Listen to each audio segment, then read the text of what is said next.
Thank you. And good morning, good afternoon, good evening, everyone to join today's session, which is about using GenAI for research. A quick self-introduction. I'm Lina from Xi'an Liverpool University, and together with me is Tunde and Natalie. Tunde, would you like to introduce yourself? Thanks. Yeah, hi everyone. I'm Tunde Varga-Atkins. I'm based as a senior educational developer in our Center for Innovation in Education. And I guess in terms of my research interest, I take part in doing a lot of pedagogic research. So that's my interest, and hopefully, look forward to our discussions about how we use AI in this. Natalie? Hi everyone, I'm Natalie Wallis. I'm the Outputs Development Manager at the University of Liverpool, and I have a research background in genetics and neuroscience, and I'm also a part-time postdoctoral researcher as well as full-time professional services member of staff, so kind of see both sides of the research pipeline and really interested to see how generative AI helps us in that process. Thank you. Thank you both for your introduction. Before we make a start, here is a quick disclaimer that we want to announce first. So all the GenAI tools come with risks, including hallucinations, fabrications, bias, privacy and security risks, environmental impact, and etc. Therefore, the GenAI tools should only be used to assist you in your research workflows, not tools to complete the major tasks for you. And all instances of use should be assessed by the users on a case-by-case basis. Please refer to the key takeaways and considerations later on. And all the tools mentioned in this training are examples only. This should not be taken as an endorsement. Thank you, everyone. And you're welcome to say hello in the chat box. I will share the screen and we will make a start.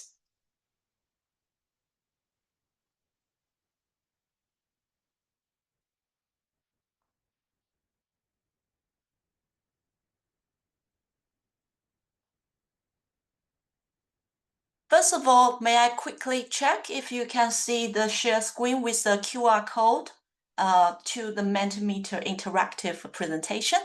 Yes, Lina. Thank you. Thank you for your confirmation. And you're welcome to either use the cell phone to scan the QR code or just enter this URL address, menti.com, and enter the participant code so that you can join us together with the interactive activities later on.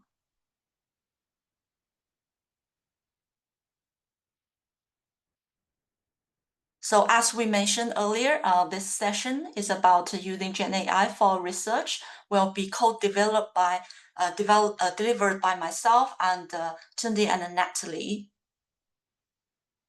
And the purpose of this session actually is to help you to first try and explore different type of the GenAI tools that can assist the research tasks.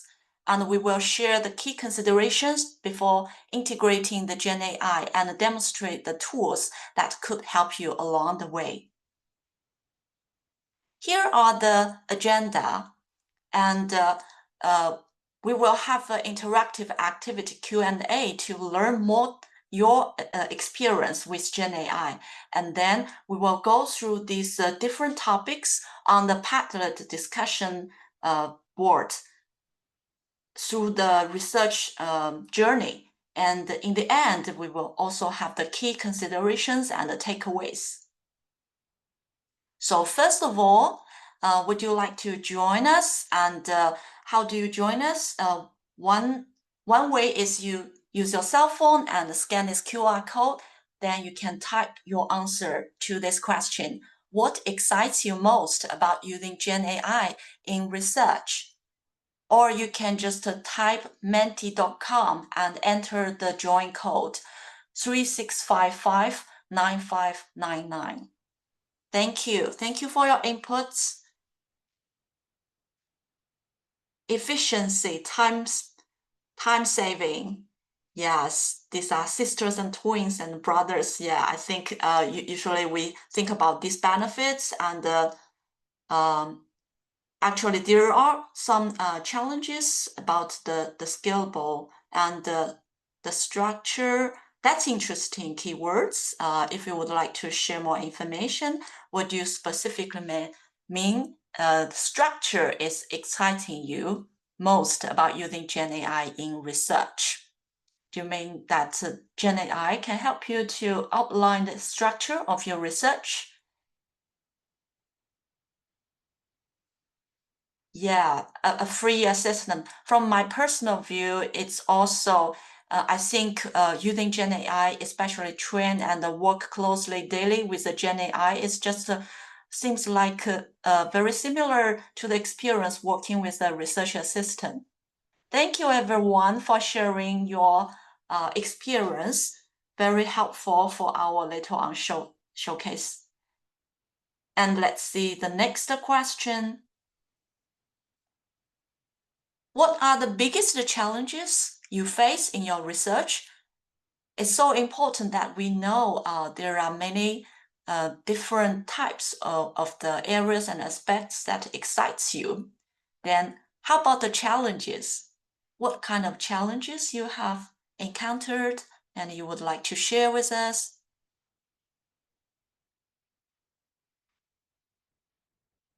Thank you. Yes, the ethical validity is really important. And because of the hallucination and the fabrication issues, the accuracy and the privacy issue is raising. For now, I will just hide the QR code so that we can see everyone's responses. If you need the QR code, just let me know.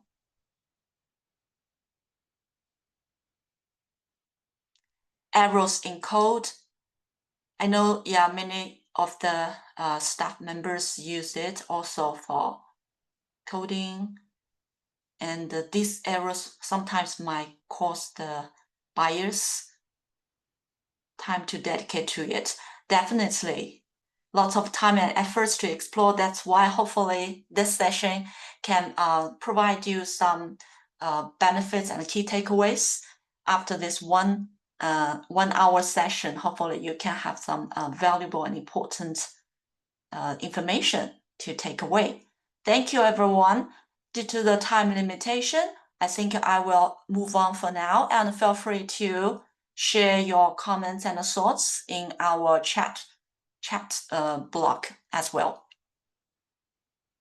So now next, you're welcome to join us to the Padlet, and you can also find the Padlet link in the chat, or you can use the QR code. Use a cell phone to quickly join by scanning the QR code. And for now, I will quickly switch it from the Mentimeter to the Padlet.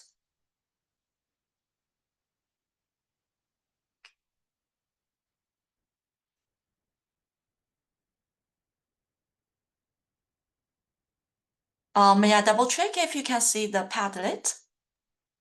Yes, Lena. Thank you, Tunde. And because I'm not looking at the chat, thank you, Tunde, for kindly sharing the Padlet link to everyone. So we will start from the research administration, which will be shared by Tunde. Tunde, would you like to share from your side, or do you think this view is okay for you?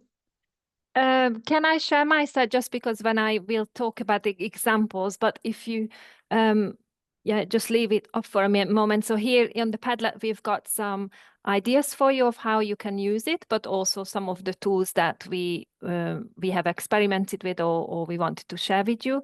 So I think one of the where generative AI can shine is exactly around the administrative tasks. And so I might just share my screen as well. Just, can I also check that you see my screen?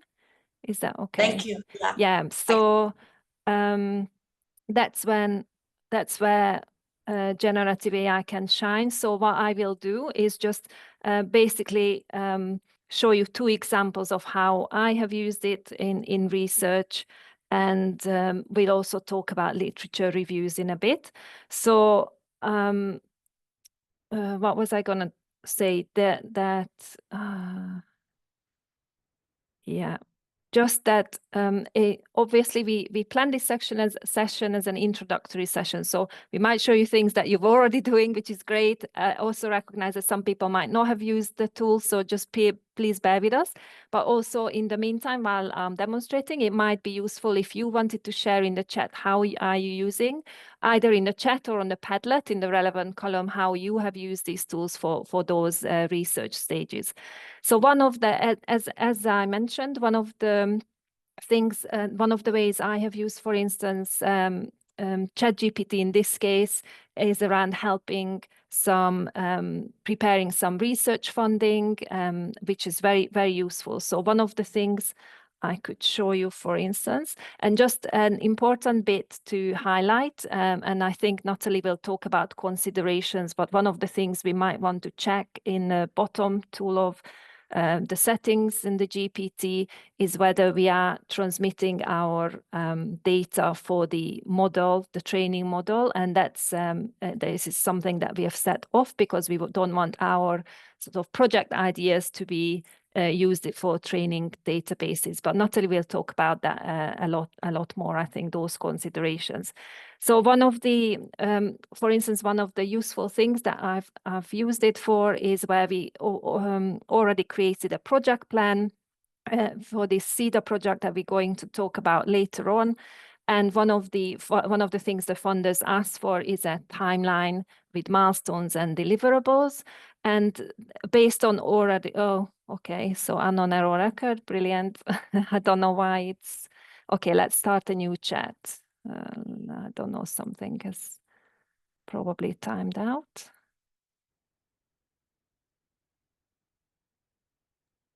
I might just have to come back to that then. Maybe this is also one of the challenges that that might happen. So okay, we might give it a little bit of a go. But yeah, so one of the things I would do is asking GPT to create a 12-month project timeline, including deliverables. If the funders or the proposal might have some particular criteria, then I might just want to say it here. And that's what these models are really good about, is meshing your ideas with some sort of criteria and guidelines. And and then I would upload the file. So apologies if I can't show that now. So that's our project plan. Okay, it might upload and then press return. If it's, so I don't know if it will work now. Okay, so it didn't see, but what I do, because I had to go earlier thinking it might take a while to compute the timeline. So this is the result for the same thing, and it has created a timeline. And obviously with any GPT outputs, you will need to make decisions and evaluate and judge whether that's something that you want to roll with or not. But for instance, one of the things it came up with at the time we were actually doing the bid is the evaluation or the piloting, which I didn't immediately thought about. So it can give you really good ideas. And then it also offers me a visual timeline, which you can do. So for these sort of tasks, it's really beneficial. I can't see the chat now, or actually I can see the chat to see if. Okay, so that was about the Padlet link. So it would be interesting to hear what other admin tasks. I mean, it's brilliant for transcript management, meeting summaries and things like that we've used it for. But let's move on to literature review, which is also an important element of research projects. And in this case, just going back to the Padlet, just wanted to direct you that there is some ideas here for instance, I mean, in terms of the literature review, there's partly the finding the literature sources for your particular research projects, and then also working with those pieces of work and analyzing them and creating some synthesis for either the lit review or the discussion section. So there's a list of tools here that you could maybe explore, and then let us talk about maybe two for now. So one is Elicit. And apologies, I just need to manage this button here. So I have used Elicit, for instance, when I had to do literature reviews and also it's interesting to point out that with any of these tools, there will be a free version and there will be a premium version, and the premium version will obviously know a lot more, be able to manage more resources and more sort of criteria. So one of the things that you can do with Elicit is help you find some articles, and in this case, it also creates a sort of research report, a summary on that particular topic. So let's go with let's say that we want to find out good feedback practices and look at the literature on that. And I would probably formulate a research question. So what are the most important features of good feedback practices on written coursework in higher education? And you might want to give it a bit more, for instance, years or perhaps studies or countries or location. And it will also offer you some ideas to make it more specific to get a better result. So here I might want to see what the methodology of the papers was, especially if I'm doing a systematic review type of query, perhaps the discipline it was carried out and so on. So again, I won't press this because it will take a few minutes to compute and you will usually get an email, but just to show you the result to this question is what you get is basically this, as I mentioned, this sort of abstract and summary. And the good thing is, because as we said, things can hallucinate, sources might not be right, that here you can click the star and check back where that information is from and cross-check it. I would like to say that it's probably not a tool I would use purely for doing the literature review, so I would always use it in tandem with the proper ways of doing literature search. But let's say if you're doing, and also with your disciplinary research, you will know a lot more detail than perhaps some of the generative AI tools can do. So I think it can be useful when you're faced with a topic that is new, you haven't really done anything. So it can give you a really nice way in to start your research or start looking at what may be the important bits. So you can see here as well that it offered me 10 sources out of an initial pool of 50, and it offers sort of tabulated way of organizing and pulling out resources.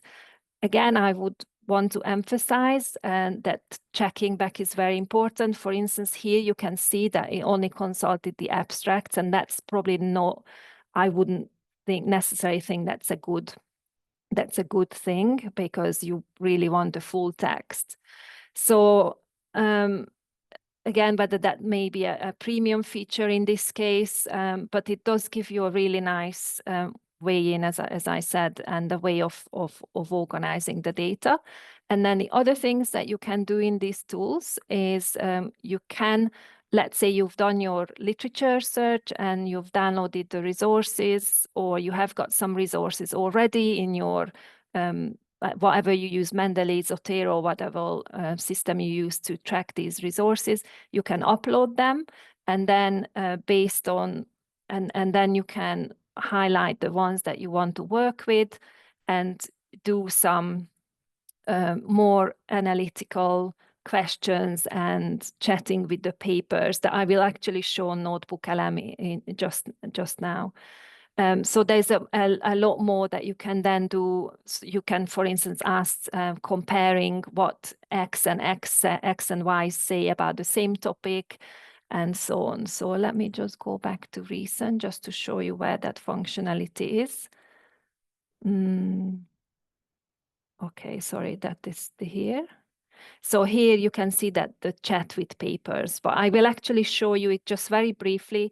I know this is a very quick tour into these tools and we don't have much time. So with Notebook LM, I actually like to use it for articles that I already have downloaded and found. So that's less on the searching, but more on working with the articles you already have.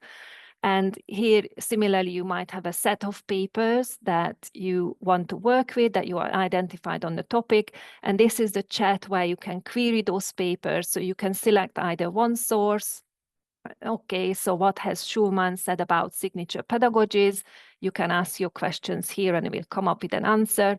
Or you could ask, can you compare what Beck and Eno and Lucas and Hansen said about signature pedagogies? What were the differences, similarities? So you can do a lot more analytical work in the papers that you've done. Again, with anything, you cross-check it, and there is a nice way of going back to your sources in the results that it produces, which I think is really nice. And just a bonus, you can also work with these resources and have it create some mind maps, flashcards, and quizzes, which for students as well as possibly a really good way of working with some of these documents. But I'm aware of time, so I will just stop there and would, as said, happy to take questions and also if you wanted to share how you've been using these tools, that would be great. Okay. Yeah, it does have some restrictions, Anissa. Okay. Yeah, so shall I pass it on to Lena to talk about the next stage of research? Thank you, Tunde, for introducing the two very important and the first stages. And now I will quickly introduce some of the potential tools that can assist your data collection and data analysis. I will quickly share the screen.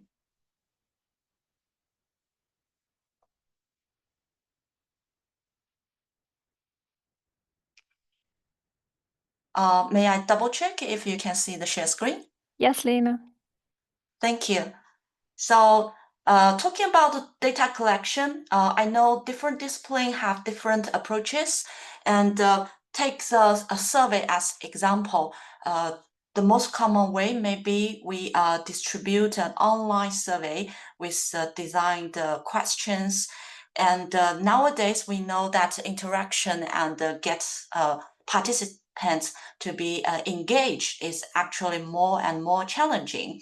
So that's why I'm here to quickly introduce a potential way that use some alternative tool to create interactive experience when we are interacting with our research participants to get some data, the valuable research data from them.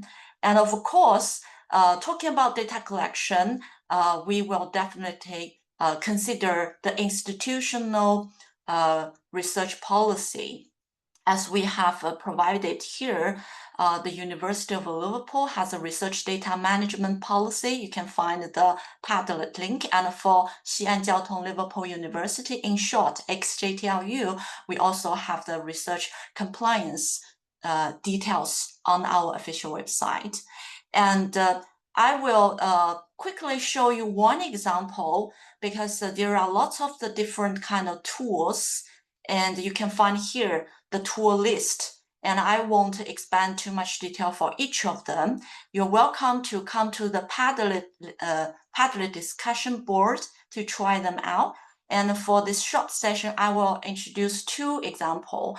One example is this one. This is actually an AI robot, and I will quickly play this video and so that you can see how this robot can potentially do, I mean.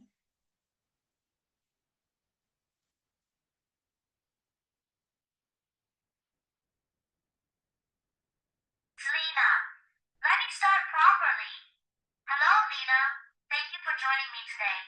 This is an interview for research purposes, and we'll be discussing AI literacy, that is, how people understand and interact with artificial intelligence in their daily lives. The goal is to explore what people know about AI, how they feel about it, and how they think it can be used responsibly and effectively. Are you ready to begin? Cool, thank you. Can I shake hands with you first?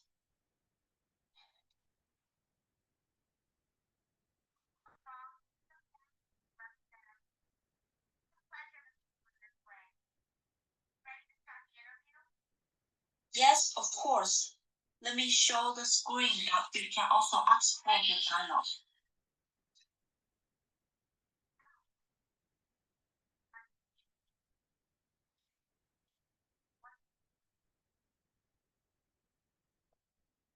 Okay, so this is just a quick demo, and we can see, although I try to interrupt the robot, but the AI robot will continue the dialogue about the interview question that we have set up in the prompts.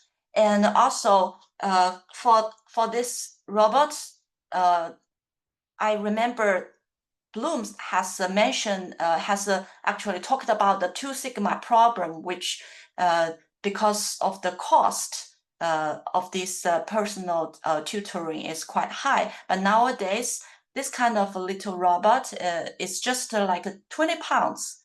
So I will actually start using this AI robot as a pilot in our research team. And especially when considering the interview with students and for one-on-one interview and to better protect their data privacy and the personal privacy. As I said, this is a pilot, and we will share with you more details. What are the potential challenges using an AI robot for the interview? This is one way. Another way is to use Mentimeter, which is a tool that we have used earlier for our interactive presentation. And actually, we can use the Mentimeter to quickly create the survey content in an interactive format, so that when we are trying to collect data from our research participants, their engagement and participation can be more enjoyable. So here, as you can see from the Mentimeter, there is a function called Start with AI, and under the free version, without any subscription, you should be able to see this function and to use it for free for now, as it says beta. I have been using this function for the past 2 years. For now, they haven't started to make it commercial yet for this function.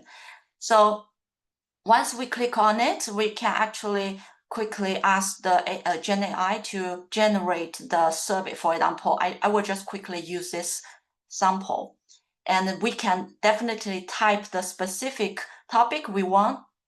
This is just a quick demo. And once I click submit, you can see the system will translate it to a more specific prompt, and we can just modify based on this one. And for this short demonstration, I will quickly move on so that you can see how this tool can help us to quickly create the survey questions. Now it's a time for select a color, and we will just quickly select one, white. This is just a first choice. You can select your preferred color, of course. And now the GenAI is generating the draft survey, and we just need to wait for a few seconds. After it generated the survey, we can edit all the content to make sure the survey questions actually are aligned with our research design. So once we started the editing, we can see here are the slides, and all this content is editable. We can make any changes and change the layout. And for these questions, as I said, this is a new potential way to collect the self-reported data. And while we are trying to let the participants also be involved together, for example, in a classroom setting. So here, as I said, this is generated by AI, and we, as a researcher, we need to make sure all this information are accurate and exactly what we want to do and align with the ethical consideration and approval. So after making sure everything is what we want, we can quickly click the present button on the right top. And then what we do is the same as you did, to show the QR code to the participants, and then they can do it in an anonymous way. And we can actually collect data from the system here. As you can see, there is a tab page results, because we haven't any participants responses here, so we cannot see anything. But once we got them, we can download all these results. So this is a short introduction of the Mentimeter for data collection. And I'm watching the clock, so I will jump to the next part, which is the data analysis. If you do have any questions, feel free to raise it in the chat, and we will come back to you later on. So data analysis, it is the same that please check your institutional policy and align with them before we start with make a decision to whether use these AI tools to assess of our research process. But do not do it just to ask the GenAI to do the data analysis for us. So here what I want to introduce is one example called the power drill. And you can also find a lot of the other list here. And I also prepared a demo video here. If you would like to watch it separately, you can find the link here. For now, I will do a quick live demonstration. So this is a page of the Power Drill, and I'm currently using a free account. I haven't joined the subscription. And once we come to the homepage of the Power Drill, we will see a layout like that. This is a dashboard, and we can actually upload the data. Of course, we need to make sure this data is okay to upload to this platform, and please make sure to double check the data policy of this platform. So for this demonstration, I will use a public data set as I have used. So here you can see this is what I have uploaded yesterday to save your time. So for you, if you want to try, just quickly drag and drop your file, Excel file, onto this dialog. And I will quickly come to this new chat that I have prepared yesterday. So once you drop the data set, you will actually see the GenAI platform will automatically generate a report for you. I'm not going to say that you can, based on this report, do your research. I'm considering this is as an assistant to help us to see some basic data that can maybe inspire in-depth analysis for our research. And by looking at this auto-generated report, we also, as a human researcher, we need to make sure critically evaluate the result and accuracy of it.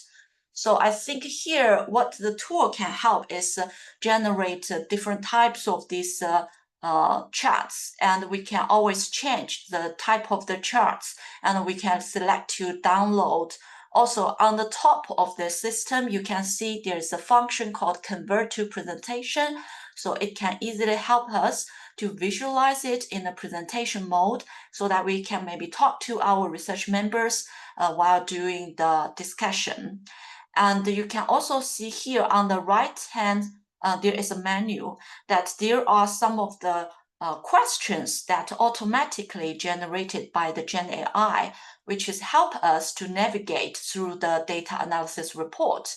And for our research design and research questions, of course, we will design it by ourselves, maybe inspired by these basic analysis and preliminary results.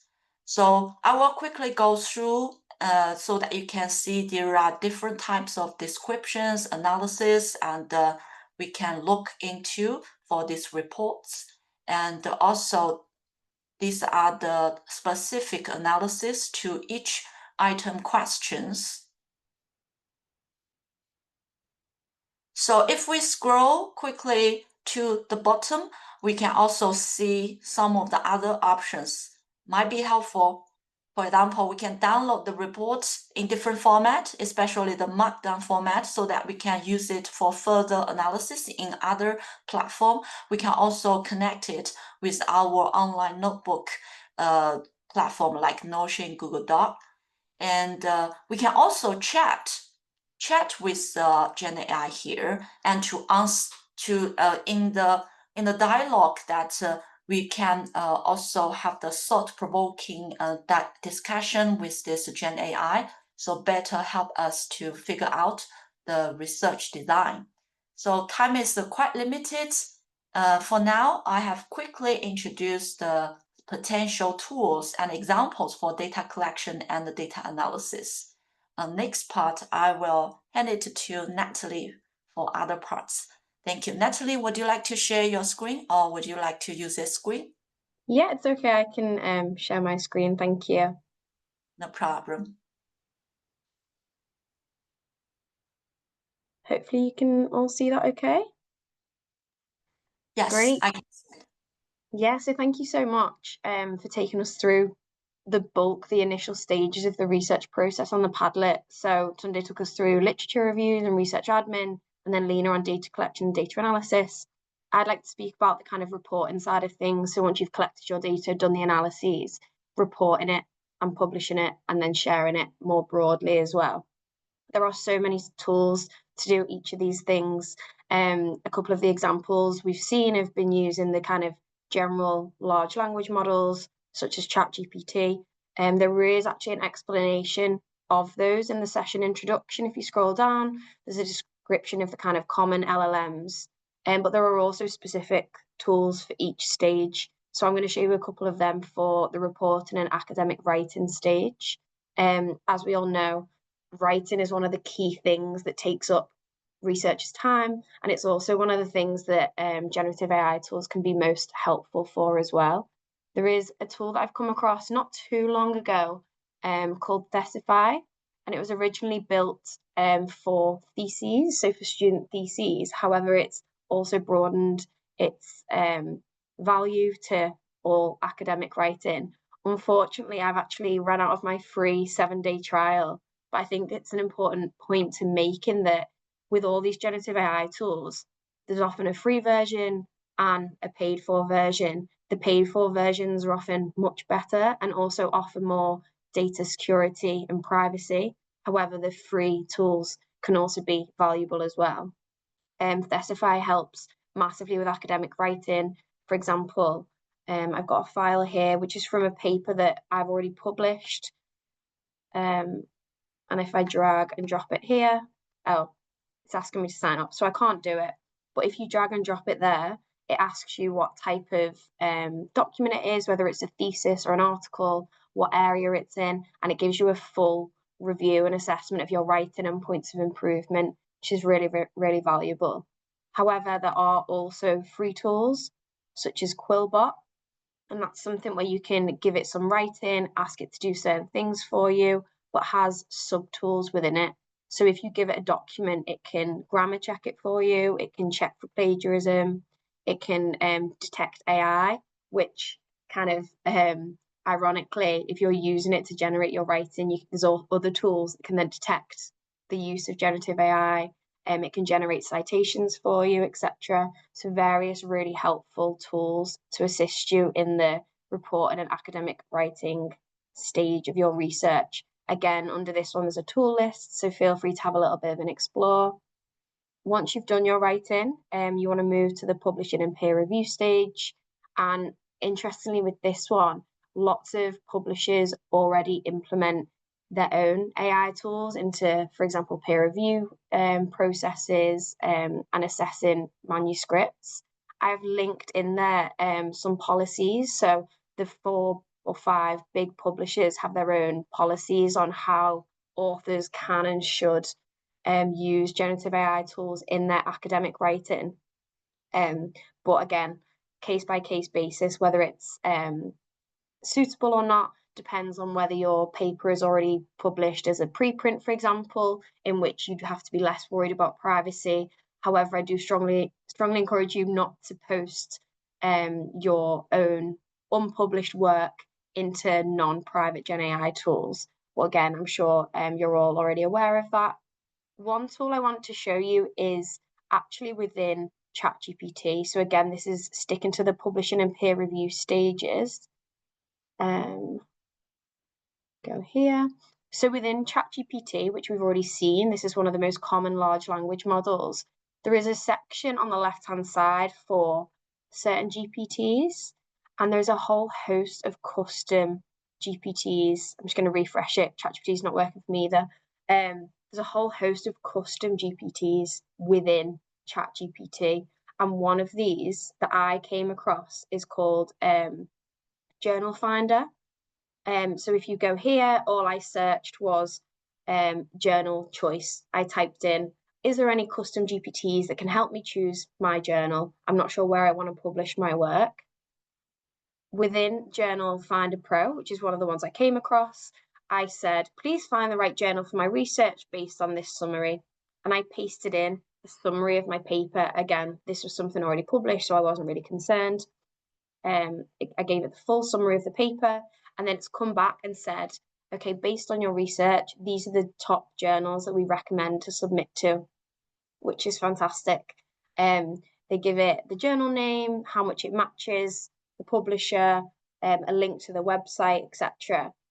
Interestingly, none of the different tools I tried came up with the journal that we submitted to, because we published it in Science, and none of them seemed to give interdisciplinary journals. They seem to give very discipline specific journals. So that is one thing to bear in mind if you do consider using it for this function.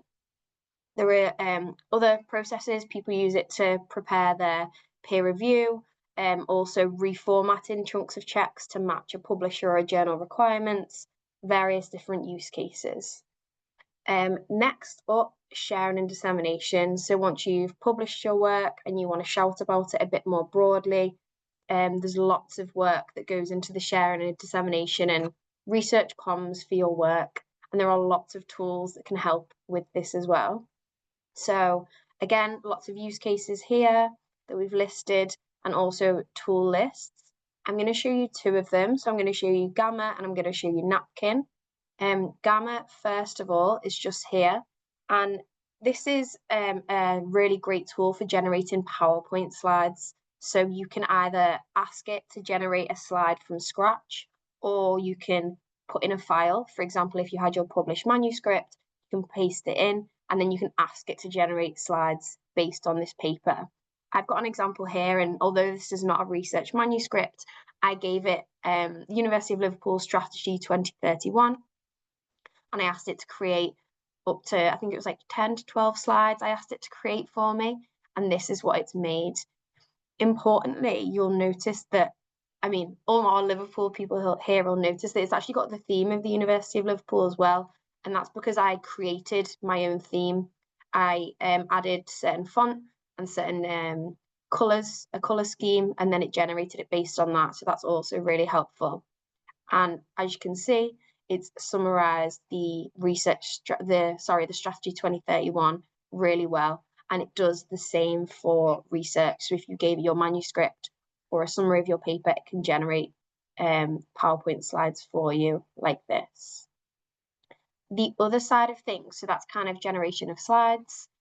Also, generative AI tools, in particular Napkin AI, are very, very good at creating visuals of your work.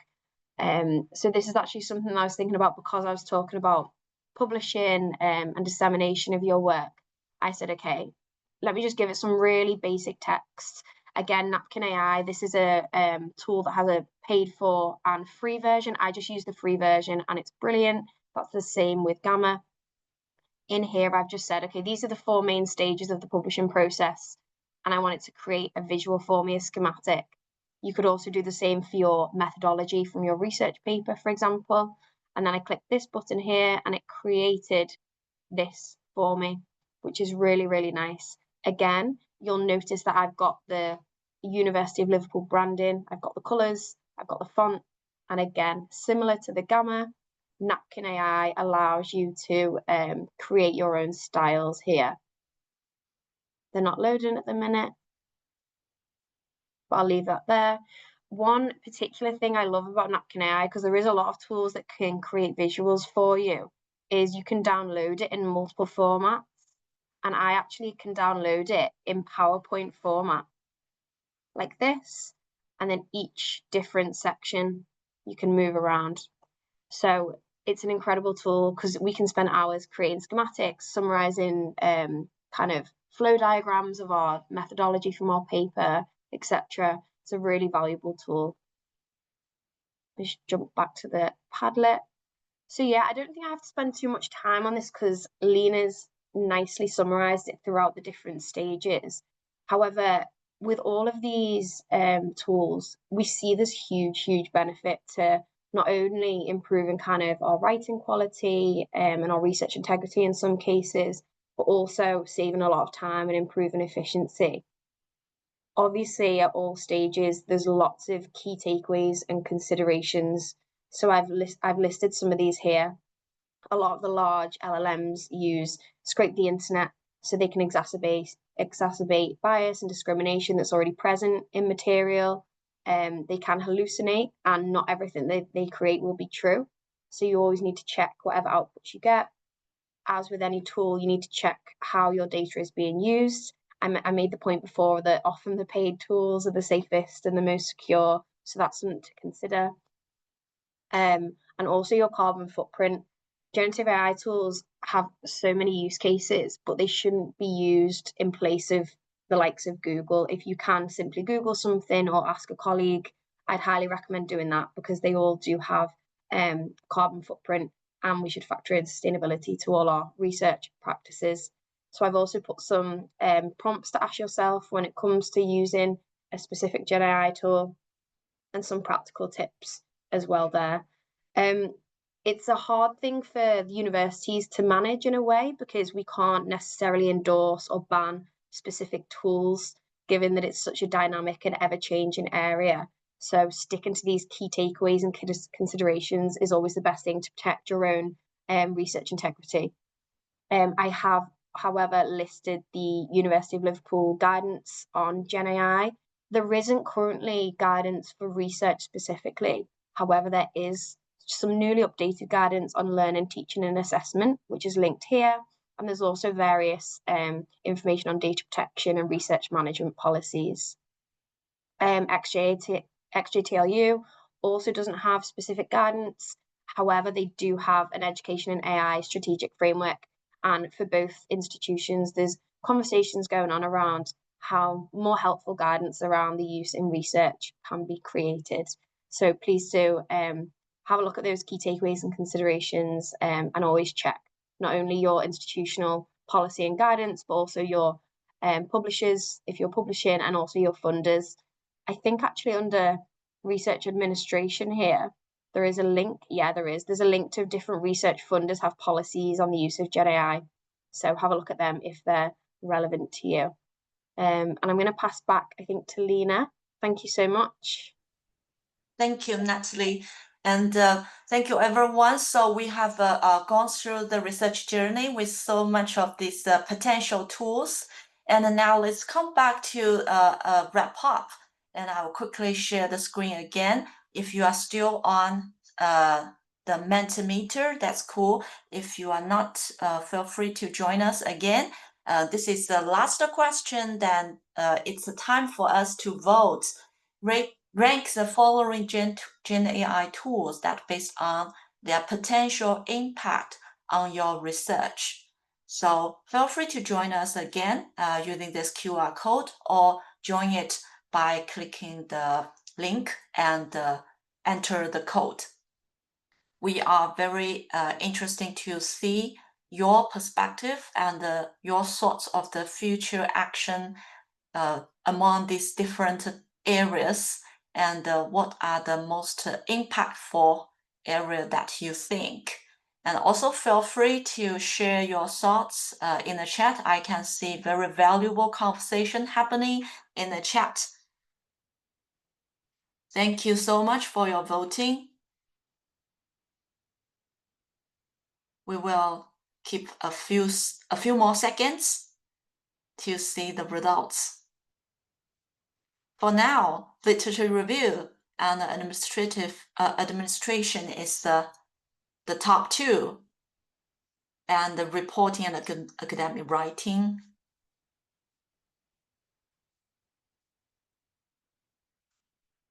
Yeah, that's interesting, and we can see that peer review and the publishing, data collection, maybe still have some challenges or more space to improve. And for literature review, as we can see, it always stay on the top. And also we can have different interpretation on this data. So feel free to share your thoughts. So finally, we come to an end, but it's also a new start for everyone. Please feel free to continue our dialogue and development in the Padlet discussion board. You're welcome to share your thoughts by adding a post or sharing more tools that you would like to recommend, or any institutional policy or guidance you would like to share with everyone. And this is, as I said, we just make a start, and thank you for CIE to organize this very exciting and valuable session. And hope we can always work together and co-develop, continue work on this, and explore a way that can help everyone be more efficient and also to have better research experience. I think that's everything we would like to share with everyone for now. And thank you, everyone. You're welcome to contact us by this email address, and we will be looking forward to seeing you next year at this session. Thank you, everyone.